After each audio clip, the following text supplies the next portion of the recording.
For any of you who have played the Black Ops games, you know there are two major crews, which is the Premise crew from Black Ops 2 to Black Ops 3, and then you have the Ultimate crew from the OG Black Ops 1. And how does this relate to Attack on Titan? What you see in the full chapter cover of chapter 139, we see Eren, Mikasa, and Armin going towards the tree, towards the hill, but in the full cover, we also see Sasha, who is dead, Berto, who is also dead, and we have Amir. You might still be wondering why, how does this connect to Black Ops? Well, I'm gonna tell you right now. So in Black Ops 3, the first cutscene that we see from the super Easter egg is BO2 Origins Richtofen killing Black Ops 1 Richtofen. He collects his soul into this ball thing called the summoning key, and for the rest of the DLCs in BO3, we play as a Premise crew, and our main objective for the Easter eggs is to kill the BO1 versions in order to collect their souls. It's not until the final DLC we understand why we were collecting them, and it is for their souls to be teleported to a place where they are innocent and far away from the corruption that Element 115 caused. And for any of you that haven't played Black Ops, Element 115 is an element that causes people to turn into zombies, which is the reason why there's Black Ops zombies, sending their souls to a dimension where they live in a house on a farm. And the reason why I said the corruption from Element 115 is because sending their souls to a dimension where they live on a farm is far away from any corruption, and they are sent as kids because kids don't know any better. Okay, but how does this connect to Attack on Titan? You're still wondering that, right? So we know that there are different timelines, such as the manga timeline, anime timeline, and the cabin timeline. And you know what, just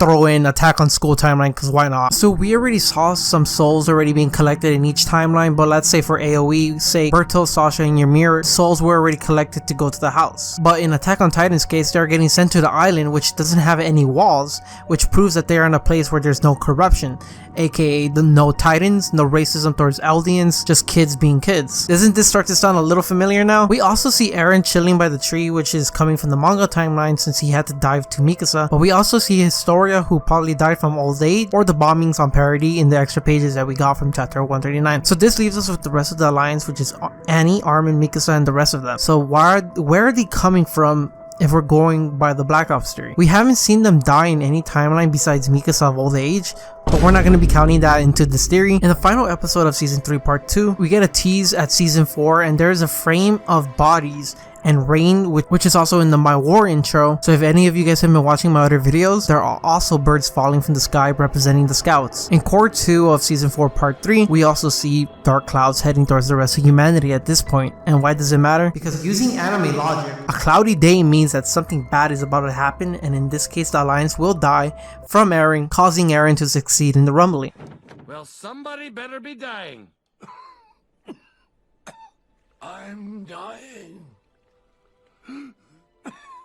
Also, just like Richtofen once said, we need to go somewhere for our insurance policy, and in between DLC 3 and DLC 4 of Black Ops 3, the Premise crew stopped by Mob of the Dead to collect the blood from the Mob of the Dead crew, which is Weasel and all of them, just in case if they were to ever get backstabbed from the guy controlling it all, they can't disappear from existence because there is no Element 115 in that universe, because the devil controls and probably made the zombies, which is why they are the only zombies that only have red eyes. But in Blood of the Dead, the maps that we play on in BO4, Richtofen knows that he has to die in order for them to not disappear entirely, and he jumps into this machine that uses his blood, hoping that he can escape in time before the dimension closes, because they are not supposed to be there because they end up corrupting that universe. He ends up dying knowing that it was all for the better, but Richtofen, being Richtofen, was thinking selfish and was scared of being forgotten, since he claims that he was the only good version of the Richtofens that we know of and wanted to survive, but he knew it had to be done. The Chronorium! But I've already read it! Read it again. What is the meaning of this? The pages have changed, they... Our blood! Mine blood! You cannot possibly expect me to let this happen! You son of a bitch! No. No, you can help me. You're a doctor. Wait. Don't you know who I am? I wanted to keep going. This is me. My sister. You won't even remember.